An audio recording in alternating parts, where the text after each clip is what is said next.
Ini adalah Liang Sanpo Miao atau kelenteng sampe yang terletak di Taman Budaya Liangzhou di Ningpo, Provinsi Zhejiang.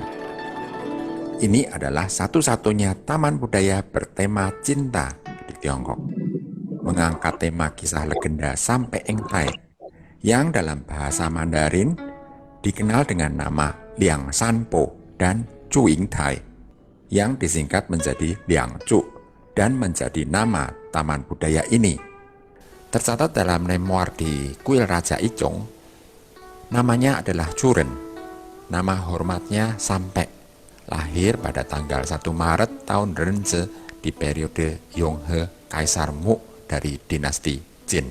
Chang Tu dari akhir masa dinasti Tang menulis di bukunya Xuan Shizhi, Ying Tai adalah seorang wanita muda dari keluarga Zhu di Shangyu dan menyamar sebagai seorang pemuda untuk pergi ke sekolah dan belajar bersama dengan Sampe dari Kuai-ji.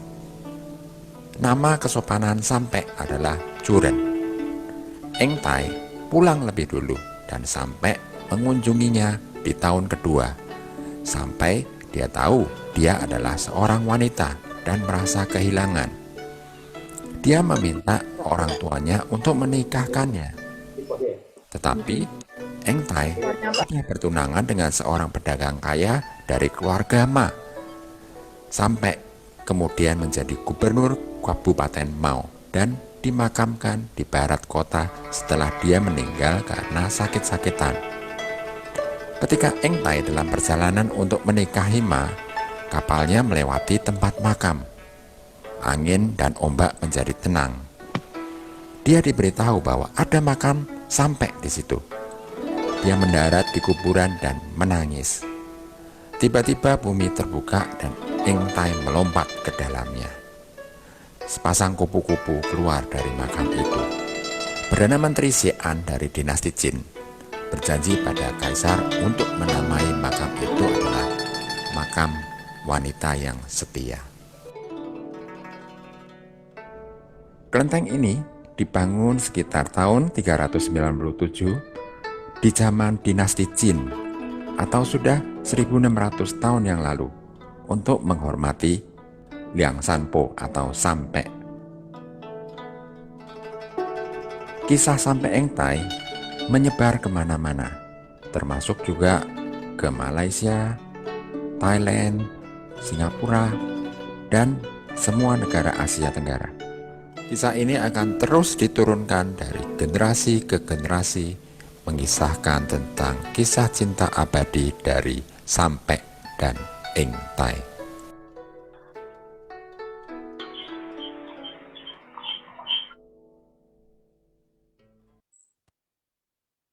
Iya.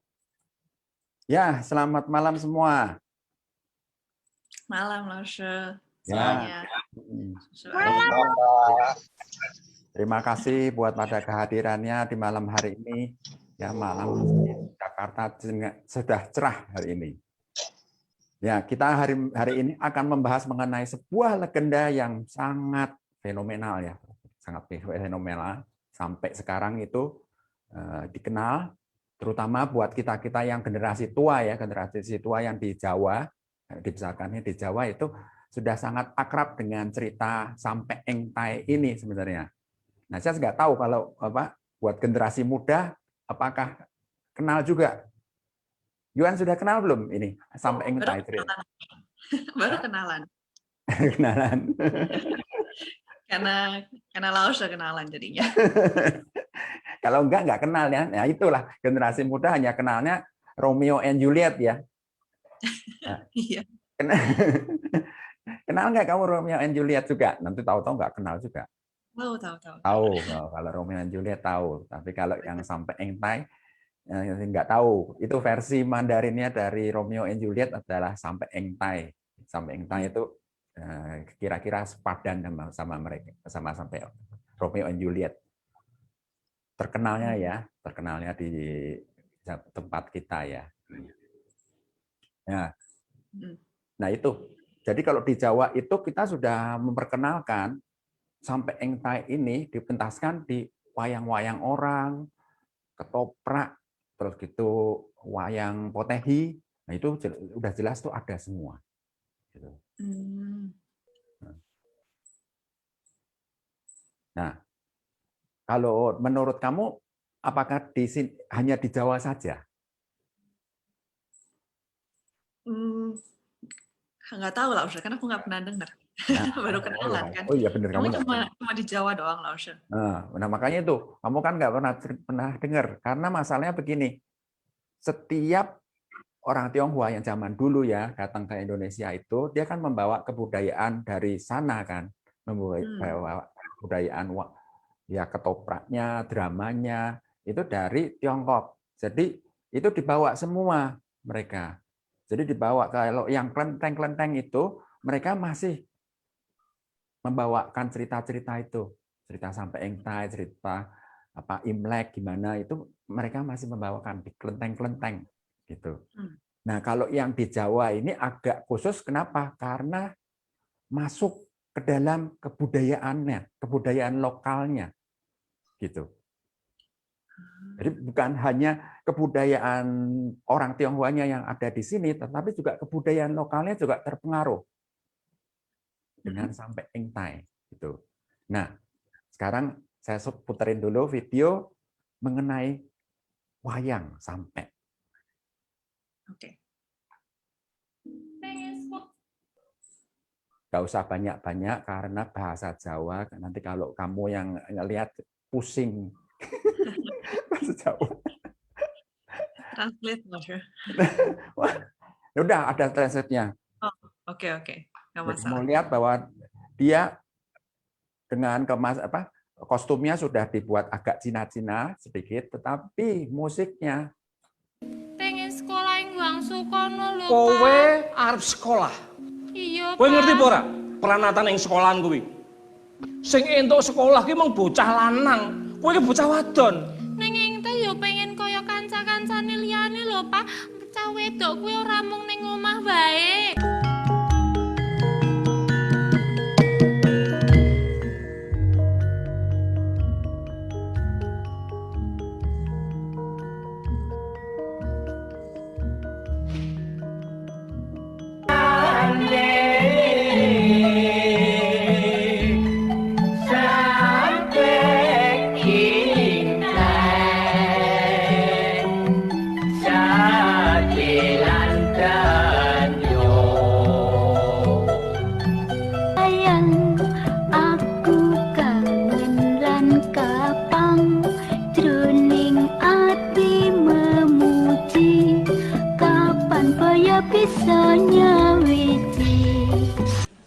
Tilek ono bong paeku,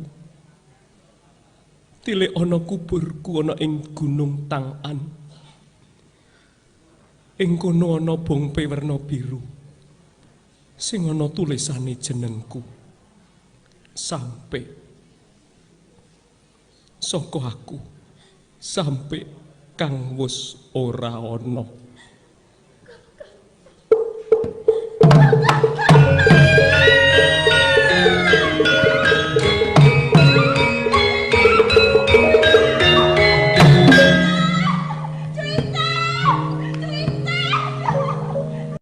Pengen sekolah yang bangsu kono lho, Kowe Pak. arep sekolah. ya. Kowe ngerti apa ora? Nah, Ya. sudah kamu lihat bagaimana tanggapanmu? Kayak Jawa banget sih. Jauh beda. Betul-betul seperti Jawa, kebudayaan Jawa, ya kan? Tapi dulu itu memang suka ditayangkan di kayak di Ludruk, di Ketoprak itu loh Betul. sampai intai. Kalau di saya dulu pernah nonton itu yang di Pota itu kayaknya laki-lakinya itu pribumi. Kalau versi Jawa lo ya. Toko siapa jenenge? Aku lali ya. Ada namanya sendiri kan? Ya, nah itu tokoh dari cowoknya itu tokoh pribumi, sedangkan intainya itu memang dari Chinese. Nah, pertentangan ini mungkin karena dari pribumi sama dari marga Chinese ini, makanya sangat ditentang sama keluarga yang dari China sini. Itu yang ada di otak saya. Saya waktu masih Oh, kecil diajak nonton yang versi itu. oh gitu. Lah Ya, itu sudah kayak apa terkena pengaruh Romeo and Juliet dong. iya kayaknya. Tangannya itu. Iya. Iya. Ya, tapi kalau yang di Kutai memang biasa Hmm, semaga itu. Jadi sama Chinese-nya. Tapi kalau yang di kayak di ketoprak, kayak di mm-mm, ludruk itu kayaknya yang cowoknya ini pribumi mm-mm, gitu. Saya pernah hmm. nonton yang itu. Oh ya. Dulu saya pernah lihat teater di Kota Kediri juga gitu. Yang peran dari cowoknya ini Ya itu. tokohnya itu pribumi. Namanya Makanya saya juga lupa lupa, aku tapi namanya. saya kalau Joko nyanyiannya ya sama. ingatnya cuma sampai Inta itu. Heeh. Oke, makasih Ibu ceritanya, masukannya. Nah, Ya. Lausha, biar tambah seru, kayaknya kita harus ngundang pemainnya nih. Kan tadi kita udah nonton Ya. dramanya. Mm-mm. Kita boleh undang Ibu Elin, Bu Elin. Ya. kan? Mana? Hai. Selamat Nah, ini malam Pak Sam, ya, Yuan. selamat malam Ibu Elin. Ya, Bu Ibu Elin Elin dari ini Jogja. dari Jogja, dia pernah memerankan juga sebagai Eng Tai. Nah, itu. Gimana Bu Elin? Dulu waktu memerankan Eng Tai-nya itu waktu apa? Gitu. Waktu itu saya masih bergabung di kesenian Bukjing Jogja. Nah, itu setiap tahun Bukjing itu menyelenggarakan Bukjing nasional. Dan kotanya berganti-ganti antara Jakarta, Bandung, Surabaya, kota-kota besar, kadang Semarang juga. Nah, waktu tahun 2015 itu diadakan di Jogja. Kita yang tim kesenian Bukjing ini harus menyiapkan sejumlah kesenian seperti tari-tarian Tionghoa. Itu juga ada drama Sampai Intai ini. Kalau drama Sampai Intai ini selain ditarikan juga ada nyanyiannya. Itu waktu itu drama ini mengisahkan dua sejoli yang jatuh cinta. Itu merupakan kisah yang legenda ya, jadi legendaris. Jadi itu turun temurun dari Tiongkok, kemudian terkenal di Indonesia dan itu sering sekali saya lihat waktu saya masih kecil, sering diajak mama untuk lihat drama ini. Di mana? Di mana? Bu Elin? Waktu pertama sering waktu kecil. Menyaksikannya sering di Singapura. Oh, di gitu. Jakarta juga kalau sering. Enggak waktu kecil di Jogja? Kalau waktu kecil seringnya di Surabaya. Oh, Surabaya. Waktu itu mama sama papa sering ngajak saya ke Surabaya karena famili saya banyak yang tinggal di Surabaya dan di Surabaya ada I Yong Kung Wei itu biasanya menyelenggarakan kayak sendera tari versi Tiongkok gitu. Nah, salah satunya juga ada sendera tari yang mengisahkan kisah percintaan Sampai Intai ini. Ya. Jadi kayak drama musikal gitu ya, Ai? Ya, drama musikal. Dan itu terkenal sekali dari turun temurun itu setiap ada acara yang besar, event yang besar pasti ada cerita-cerita yang mengisahkan cerita Sampai Intai ini. Dan kebetulan waktu tahun 2015 itu saya memegang kesenian di Bukjing Jogja.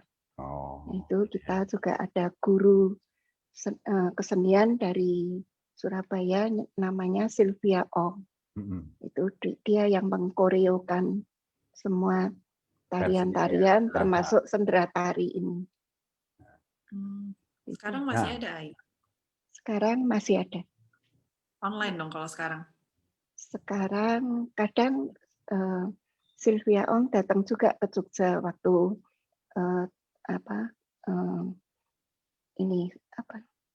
kebudayaan Imlek di Jogja itu secara virtual yang terakhir itu Sylvia Ong juga datang ke Jogja. Nah, kalau dari pengalamannya Bu Elin ya, karakternya si Eng Tai ini gimana? Eng Tai mempunyai karakter yang pintar dan kemauan keras. Jadi dia selain senang belajar, juga dia minta orang tuanya untuk dia sekolah lagi di ibu kota. Yang pada waktu itu sebetulnya wanita dilarang untuk sekolah, ya. Tapi Eng Tai ini termasuk keluarga yang bangsawan dan dia anak perempuan satu-satunya, jadi agak dimanja sama orang tuanya untuk supaya aman sampai di ibu kota. Akhirnya dia menyamar sebagai pria dan di ibu kota itu dia kenal sama Liang Sanpe ini. Iya, oke. Ya udah kalau gitu, nih saya coba lanjutkan lagi ya ke ini. Jadi memang bahwa cerita sampai Eng Tai ini diambil dari cerita rakyat yang di Tiongkok ya. Jadi ada beberapa orang yang mengatakan bahwa cerita yang dilakukan di versi wayang orang ini juga sudah mengalami asimilasi ya. Sudah bukan ceritanya sampai Eng Tai aslinya ya. Tapi kalau kita sekarang melihat bahwa masalahnya adalah bukan cerita Eng Tai ini yang asli yang mana atau yang itu mana, karena di Tiongkok sendiri juga ada berbagai versi.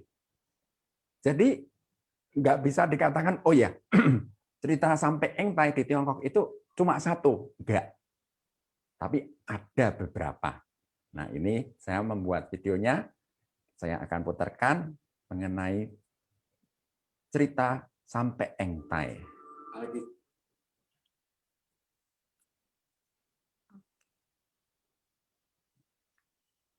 Sudah tampil kelihatannya? Sudah, Lausha. Oke. Alkisah di zaman dinasti Qin Timur, ada desa Marga Chu di Kabupaten Hu di Zhejiang. Salah satu anggota keluarga Chu punya seorang anak gadis cantik dan pintar. Namanya adalah Eng Tai. Eng Tai sangat memuja orang pandai zaman dahulu dan berharap ia bisa seperti mereka.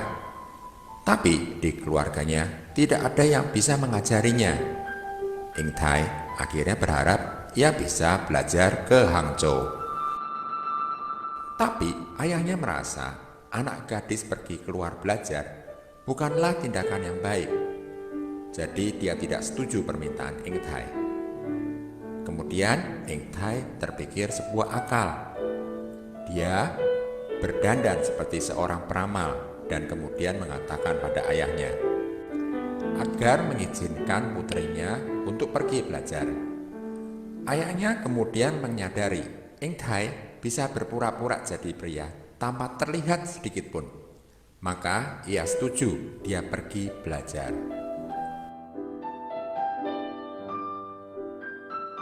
Dalam perjalanannya untuk belajar, Eng Tai bertemu dengan Sampe yang sama-sama akan pergi belajar ke Hangzhou.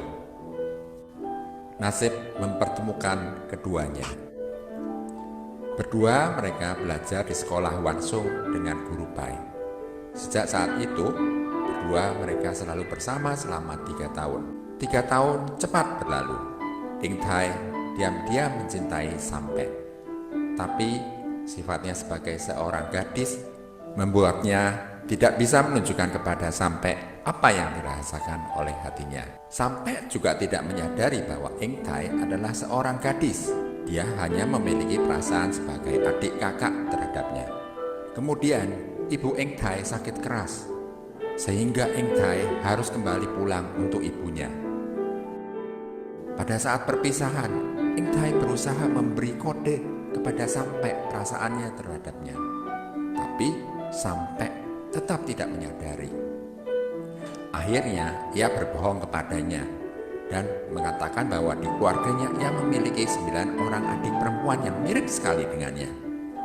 Kalau Sampe mau, ia bisa memperkenalkannya padanya. Kemudian saat sampai berkunjung ke rumah Eng Tai, dia baru menyadari bahwa Eng Tai adalah seorang gadis. Tapi saat itu Eng Tai telah ditunangkan dengan keluarga Ma. Sampai sangat tertekan karena peristiwa itu, akhirnya ia meninggal.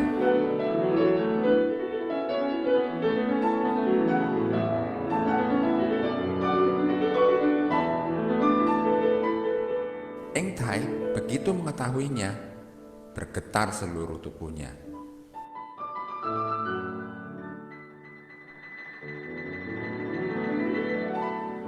Pada saat hari pernikahannya, Eng Tai sembahyang di depan makam Sampe.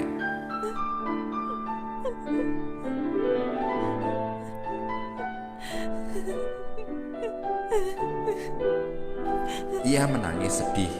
Pada saat itulah hujan dan petir datang. Makam Sampe tiba-tiba terbelah.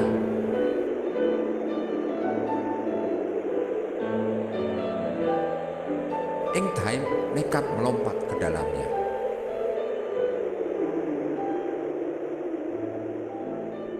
Sesudah itu makam tertutup kembali, hujan dan angin mereda. Pada saat itulah berdua mereka berubah menjadi kupu-kupu yang cantik, menari di kehidupan manusia.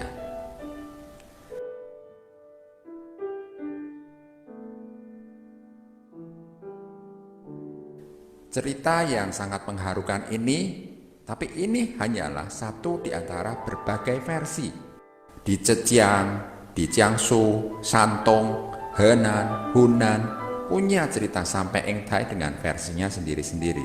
Lantas, di tempat-tempat itu ceritanya bagaimana? Di Yixing, Jiangsu, cerita Sampe Eng Tai dituliskan pada catatan kuil kebaikan. Alkisah Sampe dan Eng Tai hidup di dekat kuil kebaikan itu. Mereka berdua dari kecil belajar bersama. Kemudian mereka juga pergi berkelana ke Ciluk. Mereka berdua melewati hidupnya dalam cinta, tapi keberuntungan tidak lama. Mereka berdua belum menikah saat Sampe meninggal. Eng Tai juga mati karena cintanya padanya. Cerita dua orang yang berubah jadi kupu-kupu juga asalnya dari cerita ini.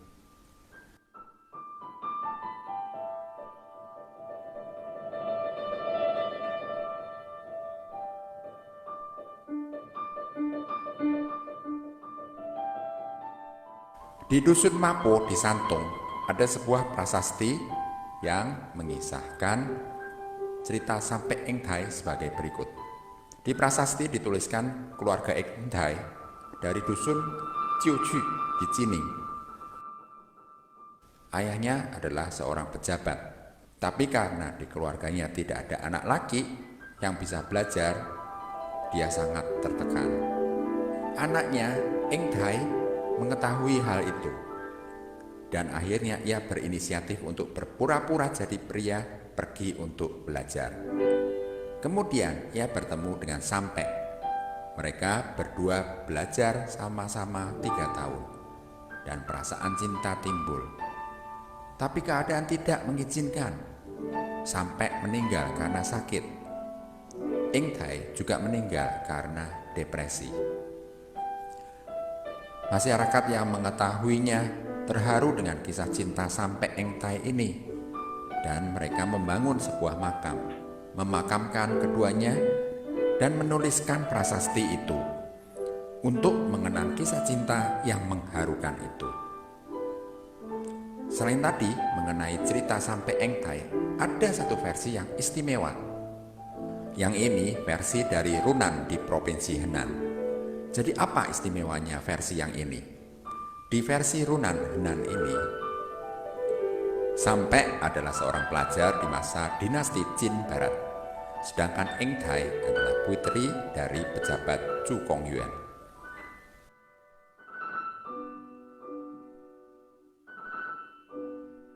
Pada saat Eng Tai berpura-pura jadi pria untuk belajar, bertemulah ia dengan Sampe. Mereka menjadi saudara, dan waktu berlalu. Eng Tai timbul rasa cinta pada Sampe. tapi selalu menyembunyikan perasaannya ini. Sampai akhirnya sampai menyadari Eng Tai adalah seorang wanita.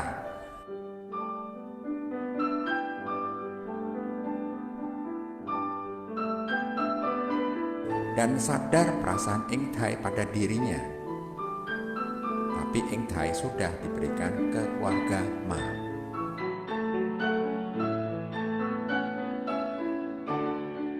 Sampai yang merasa sedih akhirnya meninggal. Dan sebelum meninggal, ia meminta keluarganya dimakamkan di dekat jembatan yang akan dilewati Eng Tai saat menikah. Begitu Eng Tai tahu sampai telah meninggal, pada saat perjalanan pernikahannya, ia membenturkan kepalanya pada pohon liu yang ada di samping makam Sampai. Dan sebelum meninggal, ia meminta keluarganya memakamkannya di sebelah timur makam Sampai, dipisahkan oleh jalan.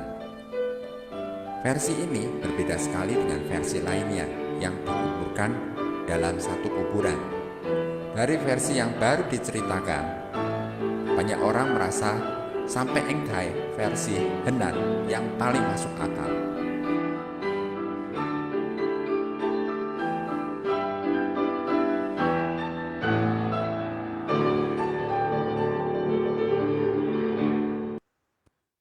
Nah, nah, jadi yang mana itu yang paling benar? Yang mana aja yang mau dipercaya, Laos.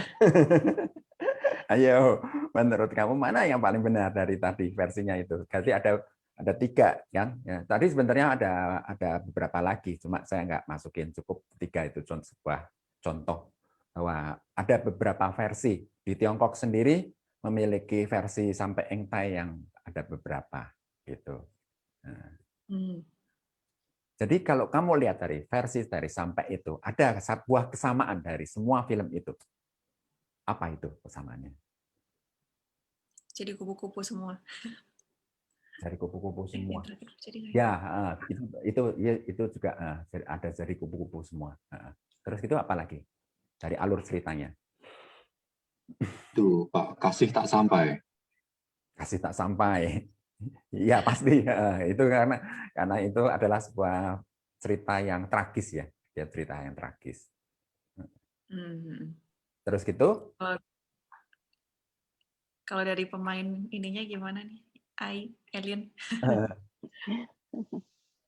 Apa? Ya, kalau saya lihat Eng Tai ini sungguh-sungguh mencintai Sanpo ya, jadi dia ingin selalu bersama Sanpo. Jadi waktu dia suruh pulang karena ibunya sakit, dia juga ngarang cerita kalau di keluarganya ada adik perempuan, supaya dia bisa menikah dengan Sanpo ini. Iya. Yang jelas sih yang paling menunjukkan cintanya adalah kalau dia itu bunuh diri gitu, ceritanya seperti itu kan. Sama seperti Romeo and Juliet kan, begitu Romeo itu meninggal, Julietnya ya udah bunuh diri aja gitu. Jadi kenapa cerita ini dibuat padanannya kok sebagai Romeo and Juliet versi timur ya karena dia bunuh diri gara-gara suaminya hilang, suaminya meninggal gitu. Itu. Dan satu hal lagi ya yang jadi sebuah gaya yang paling utama dari cerita ini adalah cerita orang perempuan berusaha untuk sekolah, akhirnya dia jadi laki-laki, nyamar jadi laki-laki. Gitu. Nah, kalau menurut kamu, Yohan, bagaimana saat itu? Itu dia melawan sebuah pendapat yang ada dalam masyarakat saat itu loh. Iya. Ya kan? Iya, bagus sih menurut aku karena selain kisah cintanya ya tadi, dia benar-benar berusaha untuk sekolah walaupun dia nggak boleh ya saat itu. Kayak Kartininya gitu. Kalau di sini kayak Kartini gitu. Ya. Berarti ini kan dia melanggar sebuah aturan kan, aturan yang ada kan. Gitu. Menurut kamu, apakah sebaiknya seperti itu? Iya, Nah, karena perempuan dan laki-laki sama. oke. Bagus. Jadi kamu pejuang emansipasi wanita ya? Iya, benar nggak Ayelin? Kan harusnya Ya, kita wanita sama. untung kita hidup di zaman sekarang ya, jadi tidak ada bedanya lagi dengan perempuan. Tapi zaman itu memang wanita itu tidak boleh sekolah lagi. Jadi terpaksa Engtai ini menyamar jadi laki. Selain itu juga dia juga anti kemapanan feodal, Bu Elin. Jadi dia itu melawan dari perkawinan dari keluarga, ditetapkan keluarga. Sebetulnya kan kalau zaman dulu itu kan ditetapkan keluarga.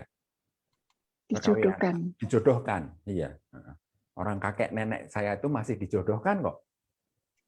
Jadi kan di atas saya 3 generasi itu masih dijodohkan gitu. Jadi kamu nggak ada kemerdekaan untuk mencari suamimu, Yohan. Lebih enak gitu ya, Yohan.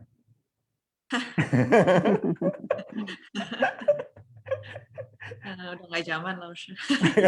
Udah nggak zaman. Ya kalau itu. Sekarang sendiri. Sekarang sendiri. Kan bingung, Yohan. Nyari kan kamu bingung. Kalau kamu dicariin, umpamanya dicariin saya kan lebih enak, udah jelas. Saya pasti nyariin yang terbaik buat kamu loh. Setiap orang punya keputusannya masing-masing, Lawson. Oke, ya, setiap orang punya keputusannya masing-masing. Punya prinsipnya masing-masing juga. Jalan kehidupannya masing-masing. Gitu. Jadi kebahagiaannya kan yang akan menjalaninya kamu, bukan orang tuanya kamu lagi. Kalau zaman dulu kan enggak. Gitu. Iya. Zaman dulu karena ada pertimbangan, oh ya, bobot bebet bibit ya, Bu Elin ya. Bobot bibit. Bebet. Bebet bobot bibit. Carinya seperti itu. Kalau keluarga-keluarga itu, coba diterangin, Ibu Elin ke Yohan, apa itu? Ya, itu harus seimbang ya. Kalau keluarganya cowok punya status tertentu, ceweknya juga harus punya status tertentu. Kalau seperti Ingtai sama Sanpo ini kan beda. Kalau Sanpo dari keluarga sederhana, kalau Ingtai dari keluarga bangsawan. Dan itu Ingtai dijodohkan orang tuanya ke keluarga Ma yang setara. Ya, itu zaman dulu seperti itu. Kalau seimbang enggak sama keluarganya, kalau enggak ya enggak boleh menikah sama yang tidak seimbang. Itu kebudayaan tradisi zaman dulu kayak gitu ya. Feodal. Ya. Nah, oke, saya lanjutkan lagi. Jadi film sampai Engtai juga banyak sekali. Banyak banget. Versi-versinya itu banyak banget. Tapi ada satu adegan yang paling bagus ya, yang sering kali dibuat di dalam setiap versinya itu adalah saat meninggal. Waktu meninggal itu si Sampe terus gitu kan si Engtai datang untuk sembahyang kepada si Sampe-nya. Nah, itu di nisannya si Sampe itu dia menulis gitu. Nah, saya akan putarkan videonya. Di setiap adegan film ada.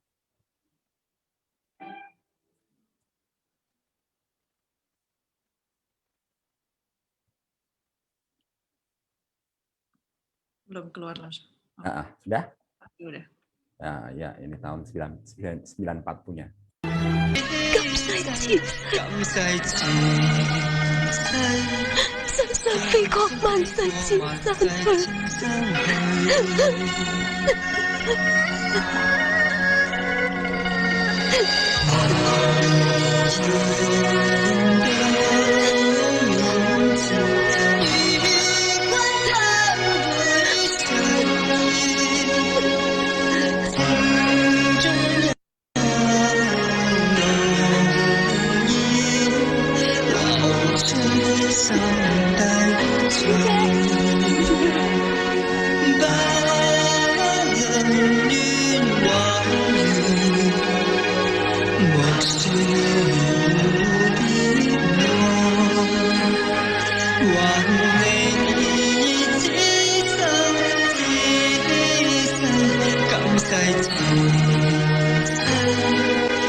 我要講嘅已經講完，你有乜嘢同我講啊？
顾爷走了，他一定希望你可以好好的活下去。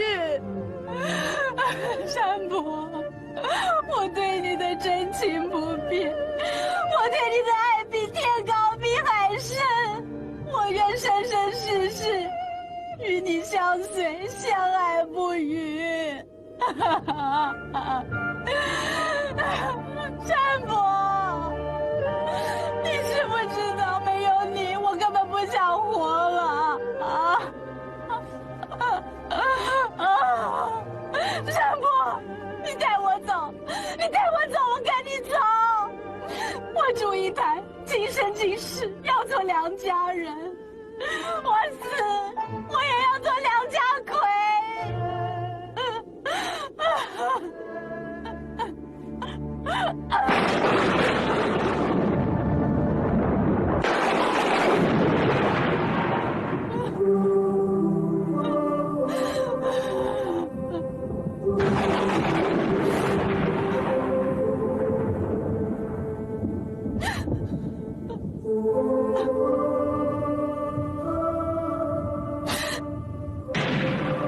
我俩生不同时，但愿死而同穴。这里就是我的葬身之地。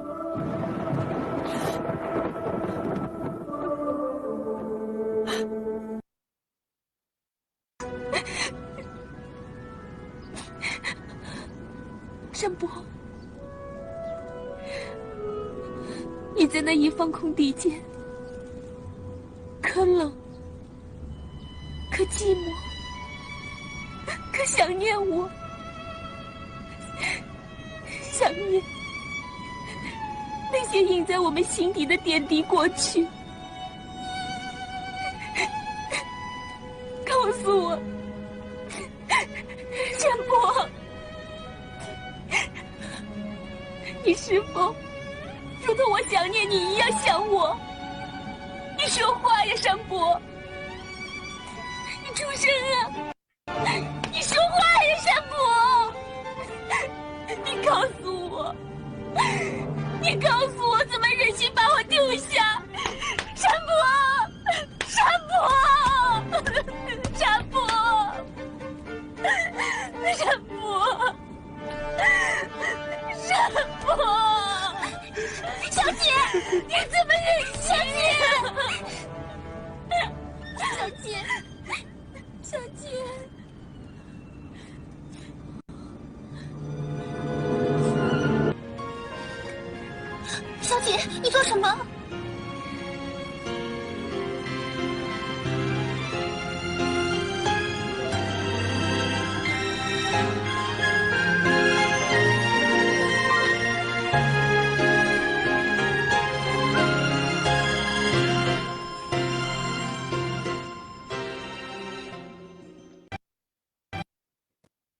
Ya. Ya. Bagaimana menurut kamu? Makam Sampai. Setiap adegan film selalu ada gitu. Jadi ada adegan menulis gitu. Apa yang ditulis tadi? Namanya dia. Kenapa? Karena dia mau sehidup semati sama si Sampai. Jadi dia langsung masuk ke kuburannya itu istilahnya. Oh iya. Ya, karena bukan sama Yohan ya. Kalau sama Yohan kan ditulisnya Yohan.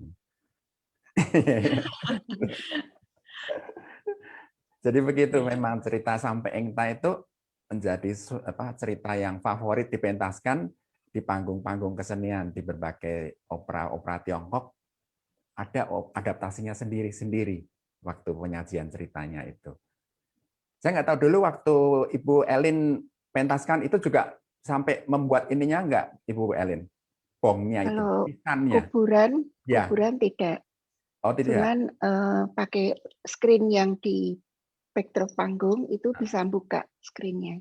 Oh gitu. Akhirnya kita berdua masuk ke situ. Tapi bukan sebuah kuburan, tapi cuman layar panggung yang buka. Oh, layar panggung. Terus tapi layar panggungnya gambarnya ini toh berarti nisannya juga kan? Iya. Gambarnya itu 2 kupu-kupu yang terbang di udara. Oh, gitu. Terus di antara bunga-bunga gitu. Iya. Jadi memang diterapkan dengan kondisi yang ada ya saat itu mesti gimana gitu kan. Ya, kalau dari pengalamannya Ibu Lin sendiri itu apa daya tariknya sendiri ya dari cerita ini, apa daya tariknya? Menurut saya Ingta ini sungguh-sungguh mencintai Sanpo ya. Jadi dia waktu tahu kalau Sanpo ini sakit dan meninggal, dia putus asa dan menuliskan namanya di bongpainya kuburannya Sanpo dengan harapan bahwa dia ingin dikubur jadi satu dengan jasadnya Sanpo. Akhirnya itu dikabulkan dengan sebuah petir yang membuka kuburannya itu dan dia masuk ke dalam.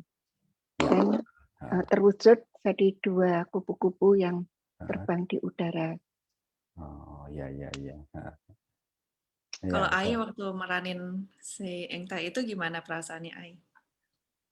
Ya, Ai berusaha untuk mengekspresikan bahwa Ai ini sebagai Ingtai di situ dan sungguh-sungguh mencintai Sanpo.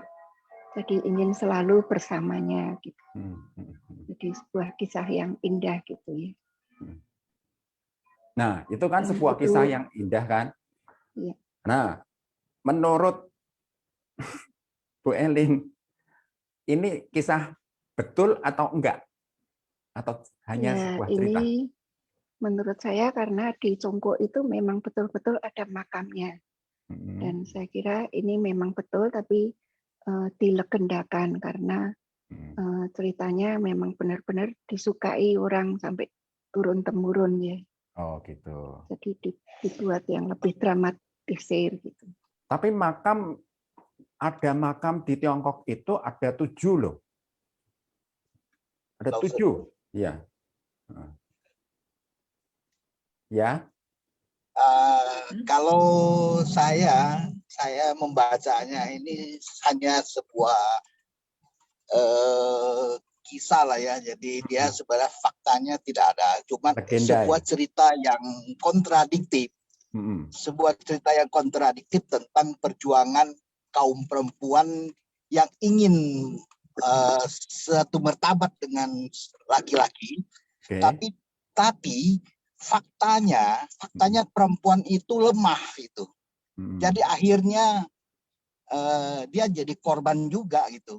Kalau seandainya ini mau menceritakan bahwa seorang wanita yang ingin memperjuangkan martabatnya, harusnya ujungnya dia kan tidak perlu bunuh diri. Kok dia mau jadi orang besar kok ngapa harus bunuh diri kan? Nah, ini dikisahkannya begini supaya orang tahu, dan sampai sekarang pun saya pikir masih cocok kisah seperti ini bahwa emansipasi perlu diperjuangkan, tapi kita harus tahu kodrat kita sebagai wanita, kita ini orang lemah gitu. Jadi harus hati-hati. Jangan sampai akhirnya bunuh diri sendiri, kan rugi gitu. Itu kira-kira seperti itu loh. Ya, terima kasih Pak Cihok. Ya, Mana Agnes? Benar, setuju sih sama yang aku bilang. Kenapa akhirnya dia harus bunuh diri, padahal dia bisa aja tetap berjuang gitu. Karena cinta itu kan ya nggak harus memiliki, walaupun dia cinta sampai mati. Tapi kalau misalkan dia bisa berusaha untuk lebih baik, untuk lebih memajukan wanita, kenapa dia harus pergi ke kuburannya si itu dan bunuh diri? Ya, betul. Ya kenapa harus itu? Tapi kan zaman itu kan yang namanya wanita kan nggak bisa sebebas kamu, Yohan. Kan, iya, makanya kan zaman dulu sama zaman sekarang. Sudah digariskan bahwa pada saat itu bahwa kamu harus menikah dengan keluarga sudah digariskan, bukannya dia tidak mau, tapi dia tidak mau, tetapi dia nggak bisa lari. Dengan keinginan yang perempuan engtai itu untuk sekolah, itu sudah menunjukkan bahwa zaman dulu pun sudah ada keinginan seperti yang diistilahkan emansipasi gitu. Nah, tapi hati-hati, emansipasi harus tetap ingat kodrat sebagai wanita, insan yang lemah. Dia ada kelemahan karena ciptaan ini ada lemah. Kelemahannya di mana? Dicontohkanlah sebagai akhirnya dia bunuh diri dan dia mati bersama itu. Jadi untuk zaman sekarang pun masih berlaku, hati-hati perjuangan emansipasi, tapi harus ingat bahwa perempuan tetap makhluk yang lebih lemah gitu. Kira-kira gitu. Dalam beberapa kondisi memang lemah, tapi ada beberapa hal yang memang wanita lebih daripada pria. Ya, itu, betul. Ya kan? Betul. Karena memang berbeda antara wanita sama pria itu beda, nggak bisa disamakan. Betul. Nah, seperti itu. Ya, terima kasih. Terima kasih. Ya. Menurut aku sih ya. Gimana? Tergantung apanya? Tergantung dari? Tergantung kemampuan kita sebagai wanita. Ya mungkin emang secara fisik pasti ada beberapa yang kita sebagai wanita kurang nggak sekuat laki-laki karena fisiknya aja sudah berbeda kan. Tapi kalau yang namanya otak, orang nggak bisa membatasi. Betul. Ya itu memang. Itu dari aku sih, maksudnya ada personal. Ya nggak apa-apa, itu kan bagus. Jadi kan itu pendapatnya kamu gitu. Ya kalau kita mau menelusuri lebih lanjut, memang konstruksi tubuh wanita itu tidak dibuat untuk berburu gitu kan dia. Konstruksinya kan dibuat untuk mengandung bayi kan, asalnya kan seperti itu. Tapi kalau yang laki itu dibuat untuk berburu, makhluk pemburu gitu. Ya terjadilah penyesuaian dalam generasi-generasi sampai kamu seperti ini kan sekarang. Oke. Maaf loh, kalau menurut saya cerita sampai Inte ini kayaknya lebih cenderung ke cinta sejati. Betul. Kalau untuk emansipasi memang kayaknya kurang begitu ini. Ya memang dia mungkin dia pingin sekolah, mungkin ingin cari yang lain yang di luar, mungkin dari sana. Tapi kalau dari lihat ceritanya itu kemungkinan mengisahkan tentang cinta sejati antara laki-laki dan perempuan. Ya, seperti Romeo and Juliet ya. Sehidup sematilah. Love gitulah. Ya, Romeo and Juliet kan. Ya. Nah, berarti kan kalau Romeo and Juliet adalah merupakan rekaannya dari William Shakespeare. Nah, sampai engtai ini berarti juga tidak nyata. Ya berupa kayaknya legenda gitu loh, kayak ya, cerita rakyat, nyata, cerita legenda ya. Cerita dari dari nenek ke cucu, dari terus sampai gitu loh. Ya. Cuma masalahnya Ibu, kenapa ada kelenteng sampai engtai? Nah, Ya, itu yang menjadi pertanyaan kan. Kenapa ada kelenteng sampai Engtai? ya karena dari Akhirnya, legenda itu mungkin. akhirnya pertanyaan itu terjawab. Ya. Nah, ini saya share lagi. Ya, ini adalah penggalian. Ya, tahun 2019. Lokasinya itu ada di sekitar Kelenteng Sampai di Zhejiang. Di Zhejiang itu dia digali, sampingnya pada saat itu tuh mau ada perbaikan lah di kelenteng itu. Terus gitu ada yang ketemu, loh ini kok di bawah ini kok kayaknya ada sesuatu ya gitu. Akhirnya dia digali ya lokasinya itu. Dari penggalian itu terus gitu ditemukan sebuah nama. Ya, ini kelentengnya. Digali ya, digali. Ketemu nama. Namanya adalah Sampai Liang Sanpo gitu. Ya, kalau bahasa Mandarinnya Liang Sanpo. Ya, Sampai. Dituliskan Sampai dari kerajaan Jin Barat. Sama seperti ceritanya itu. Dari prasasti itu diketahui bahwa ternyata dia adalah seorang pejabat yang baik dan lurus hati. Dia tuh mau bekerja yang terbaik buat rakyatnya, si Sampainya ini. Gitu. Cuma daerah di mana dia itu harus jadi pimpinannya itu adalah daerah yang sering kena banjir. Gitu. Akibatnya apa? Seringkali kena banjir, terus gitu banyak orang yang meninggal, rakyatnya itu banyak meninggal, dan dia itu berusaha mati-matian sampai dia itu sakit. Akhirnya dia merasa bersalah kan juga karena banyak orang yang mati ya. Dia meninggal. Itu kejadiannya ini. Di sini dituliskan. Ini ada penggaliannya. Dia ada penggaliannya. Di sini ini adalah prasastinya.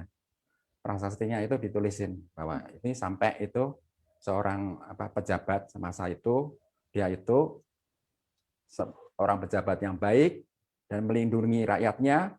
Karena dia melindungi rakyatnya, terus gitu dia sampai kerosot, jadi sangat pikiran karena banyak orang yang meninggal karena banjir, akhirnya dia meninggal. Gitu. Tapi ternyata dituliskan istrinya sudah lama meninggal lebih dulu. Dan namanya juga bukan Chu Ing Hai. Bukannya Eng Dai. Ya, jadi di kuburannya itu bukan namanya Eng Dai, istrinya dia. Jadi dari rekaman prasasti itu para arkeolog menyimpulkan kalau cerita dari Sampai Eng Tai yang versi kupu-kupu itu bukan nyata. Tapi nama yang dipergunakan adalah nyata. Jadi Sampai Eng Tai adalah nyata. Itu. Itulah yang terjadi. Nah, bagaimana menurut Menurut Yuan? Sudah mengetahui fakta ini. Nah, loh. Faktanya kan dibuka, saya buka. Mungkin sama kayak yang ini di komen bilang ya. Pak Safdoko bilang mungkin kejadiannya nyata, cuma ceritanya udah banyak dibumbu-bumbuin karena jadi mitos gitu kan. Jadi ya mungkin ada kejadian benerannya. Kayak yang tadi terakhir lalu saya bilang kan di makamnya ditulisin dia sebenarnya orang yang seperti apa dan istrinya juga bukan se-Ing Tai ternyata kan. Istrinya bukan Ing Tai, benar. Gitu. Jadi kan nggak jelas kan. Tapi ada satu hal lagi.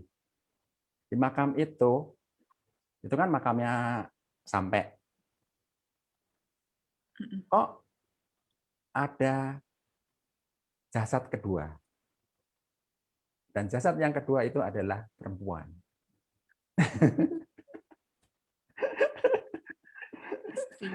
Jadi ada di kuburan itu benar-benar ada dua orang.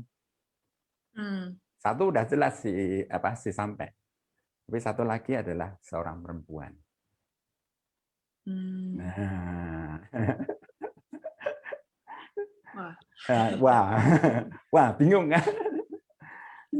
Akhirnya itu para arkeolog di sana itu menyimpulkan mungkin ceritanya seperti ini. Jadi pada zaman dinasti Ming itu ada seorang jadi wanita pahlawan lah gitu. Jadi seperti Robin Hood-nya di zaman dinasti Ming. Itu perempuan. Tapi dia bersifatnya seperti Robin Hood, laki-lakian. Karena dia berani ngerampok. Ngerampok buat apa? Buat kasih rakyat jelata. Gitu. Orang miskin. Akhirnya ketangkep. Dia ketangkep, dihukum mati. Nah, rakyatnya itu mau menghormati dia, diambil, dia punya jasad, dijadiin satu sama sampai. Itu yang dibuat perkiraan dari para arkeolog seperti itu. Jadi Chu Eng Tai adalah yaitu perampok wanita itu yang dijadiin satu sama mereka. Dan sesudah itu barulah tercipta legenda kasih ini. Jadi legenda kasih ini baru dibuat dari sesudah zaman itu.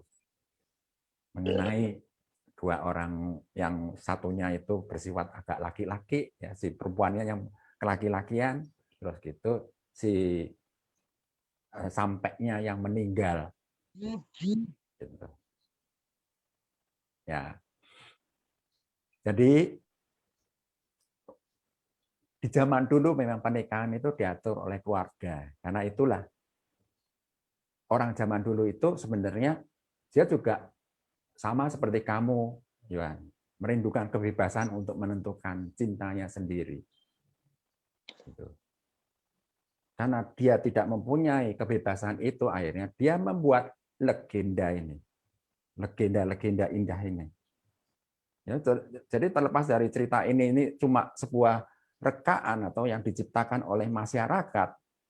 Yang terpenting adalah pemikiran bahwa yang ingin disampaikan cerita itu sendiri ke kita, bahwa dia memang berusaha untuk coba supaya dia mempunyai kebebasan dalam menentukan siapa calonnya dia sendiri.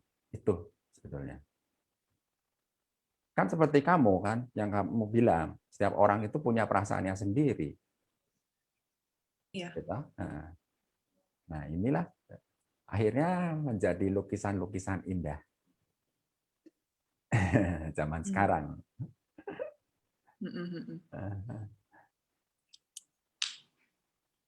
Oke. Ya, beberapa orang selalu mengagumi cintanya orang lain, tetapi tidak tahu menghargai sebenarnya orang yang ada di sekitar mereka. Jadi orang-orang itu tidak tahu bagaimana menghargai, kan sulit untuk memiliki kebahagiaan. Karena dia sendiri merasa bahwa, orang lain hidupnya lebih baik dari dia. Perasaannya sendiri menderita. Gitu. Dan orang lain akan kadang-kadang karena cintanya itu, dia merasa khawatir, wah dia bakalan meninggalkan.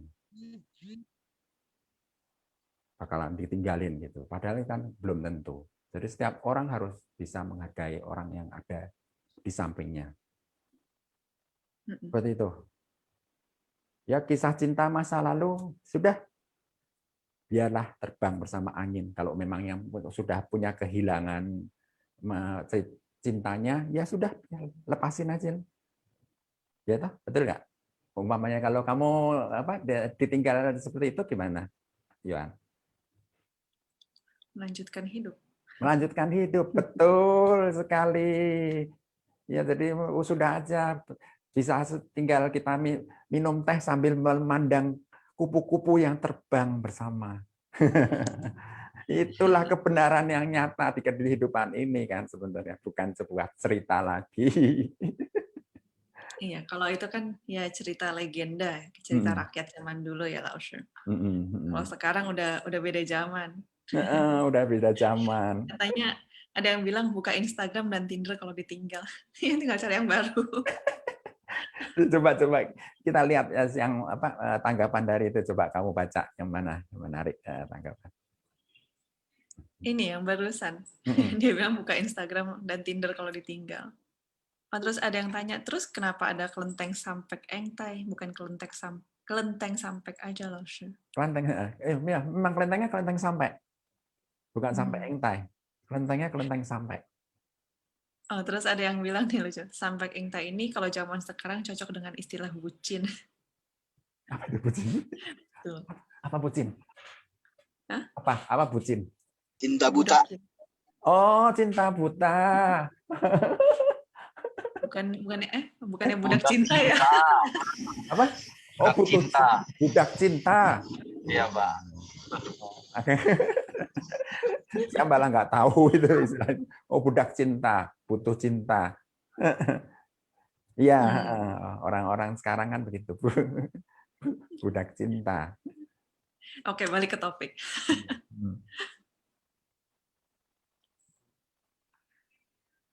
Ya. Jadi ini ada ya Pak Safdoko cerita nih. Saya teringat cerita anime masa kecil saya. Namanya Shim-chan. Oh iya. Shim-chan.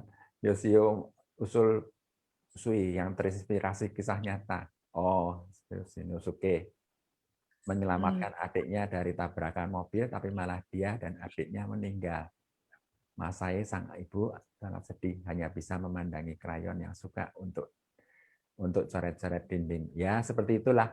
Nah, jadi sebuah peristiwa menginspirasi orang-orang untuk menciptakan sebuah karya, ya, sebuah karya yang lebih dramatisir. Itu yang terjadi. Jadi yang dianggap sebagai cerita dari para arkeolog ya seperti itu, bahwa sampai dan Chu Ingtai hidup dalam zaman yang berbeda. Sampai hidup di dalam dinasti Qin, sedangkan Engtai hidup di zaman dinasti Ming. Gitu. Jadi dia hidupnya dalam masa beda. Nah, kenapa kok ada kelenteng sampek? Karena kelenteng sampek memang buat memuja sampek sebagai seorang pejabat yang bersih zaman dulu. Gitu. Ya. Oke.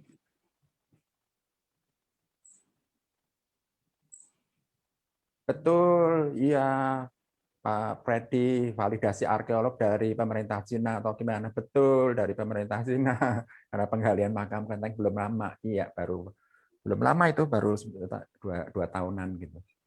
Dia baru buka lagi. Ya, seperti itu. Oke, baik. Yohan bisa jadi penjelasan tentang acara berikutnya, kita. Ini kita udah selesai nih langsung. Konklusinya apa dulu dong? Jangan langsung. Boleh tanya, langsung. Ya, boleh, silakan. Selamat malam. Malam.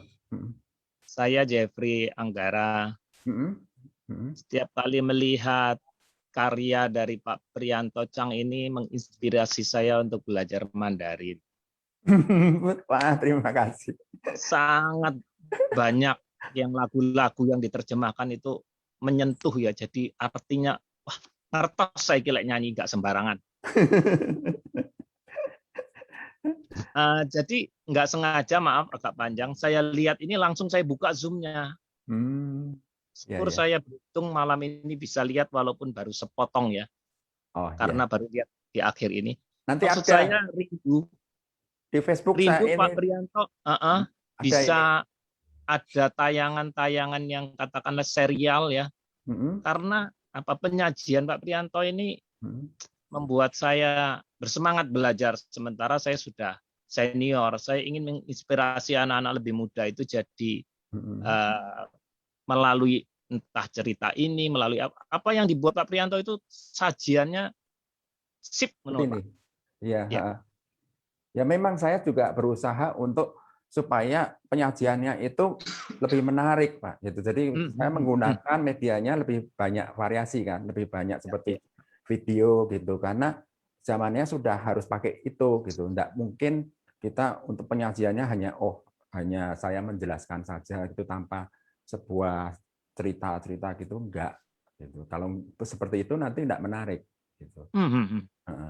Nah, sedangkan mengenai seri yang kita baru buat itu adalah mengenai Tichekue. Belajar Tichekue. Jadi workshop buat Tichekue. Tichekue itu adalah ilmu budi pekerti. Bagaimana mengajarkan budi pekerti kepada anak-anak kecil di zaman dulu. Gitu. Itu ajaran dari zaman dinasti Qing. Jadi dia dituliskan sebuah buku, dan di buku itu ditulis, anak, kamu harus menghormati orang tua. Kamu harus kalau ketemu orang tua hormat. Terus gitu. Kamu kalau ada orang tua nggak boleh langsung duduk. Kamu harus menunggu orang tua duduk. Seperti itu. Kira-kira seperti itu. Ya kan zaman dulu dituliskan dengan sangat satu-satu, step by step gitu. Nah, itu yang saya buat menjadi sebuah program workshop ya selama 3 minggu, 3 kali ketemu gitu, supaya orang belajar apa itu Tichekue. Sebenarnya baru mengenalkan Tichekue apa gitu. Dan rencana saya, program saya berikutnya adalah membuat program itu jadi bisa untuk orang tua mengajarkan kepada anaknya Tichekue. Gitu programnya itu. Jadi bukan lagi mengenalkan, kalau sekarang ini tahapnya adalah memperkenalkan apa itu Tichekue. Tapi akan dikembangkan lagi jadi program pengajaran kepada anak-anak Tichekue. Itu, Pak. Ada di YouTube ya, Pak ya?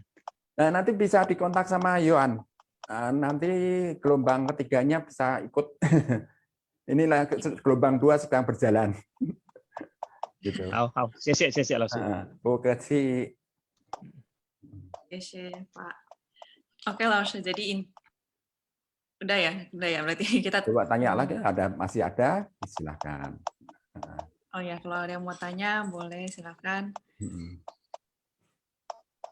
Intinya langsung dari cerita yang sampai tadi, yang dulu lah, zamannya udah sama yang sekarang udah mulai bergeser. Cuma intinya kita harus tetap saling menghargai keputusan masing-masing orang, bener nggak? Ya nggak, Ai? Karena kita sebagai perempuan juga kan punya pilihan, kita juga punya hak dan kewajibannya sendiri juga. Nah, sebelumnya aku mau makasih dulu, Ai, udah ngisi acara kita hari ini sebagai bintang tamu. Udah bersedia ditanya-tanyain. Sama-sama. Semuanya juga terima kasih untuk partisipasinya. Nah, itu yang program yang berikutnya, Yohan. Kamu Nah, yang program berikutnya, Alsa punya gambarnya, bisa tolong di-share? Oh, gambarnya di-share dari saya. Yang berikutnya, kita mau mengenal budaya Tionghoa yang lain lagi nih. Karena yang berikutnya kan bakalan ada Hari Bacang atau Tuan Ucie. Oh, baik. Ya. Jadi kita akan membicarakan tentang Qiyuan. Dia siapa sih Lao Qiyuan? Ya ini. Boleh sekilas sedikit aja. Sekilas. Qiyuan adalah seseorang pejabat yang sangat bersih zaman itu. Jadi dia itu karena anti korupsi, akibatnya banyak rekan-rekannya itu nggak suka sama dia. Akhirnya dijebak dan rajanya mengusir dia. Itu mengusir dia, dan terus itu dia karena kecewa dia menerjunkan diri ke Sungai Milo, meninggal. Nanti hasilnya minggu depan, 2 minggu lagi, karena ini ngepasin Qiyuan Bacang. Tanggal 13. Tanggal 13 Juni ya, hari Minggu. Hari Minggunya. Hari Bacangnya tanggal 14. Ya. Nanti grupnya bakalan di grup WA yang sama ya. Jadi yang mau tetap ikutan dan dapat info bisa stay di grup. Jadi kita gampang info-infonya. Ya, seperti itu. Oke. Nah, itu yang pertama. Yang kedua, tadi kan Laushe sempat bilang yang ada acara Tizikwe ya, workshop-nya. Itu kita akan adain lagi yang batch ketiga tanggal 26 Juni. 26 ya, Laushe? 26, ya. Nah, yang mau nanti bisa langsung chat ke aku aja, nggak apa-apa. Ya, oke. Sekian pengumumannya. Terima kasih. Ya. Semuanya. Ya. Terima kasih, Yohan. Terima kasih, Pak Chan. Terima kasih semuanya untuk kehadirannya. Terima kasih semua. Hari ini. Terima kasih Laushe, Pak Tarwoco, semuanya. Terima kasih, Yohan. Terima kasih. Laushe. Laushe.